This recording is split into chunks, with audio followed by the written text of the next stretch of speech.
What's up guys, dito pala yung ating mga setup. Naka FBT po tayo. Ayan, ginamitan natin ng mahiwagang technique, mga ipinagbabawal.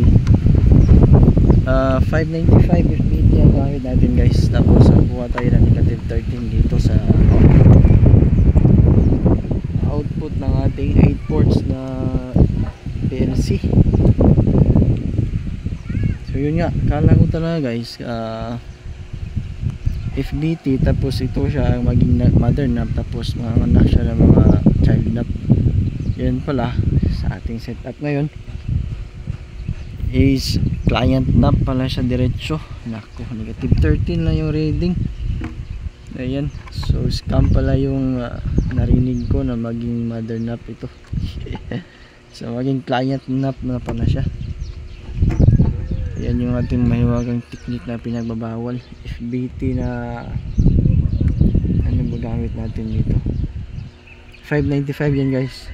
Asa na ba yung label nya? Atin na itong baklasin kasi nga palitan na lang natin ng coupler. Kasi itong nut box na to guys is ano siya, maging main nut natin para sa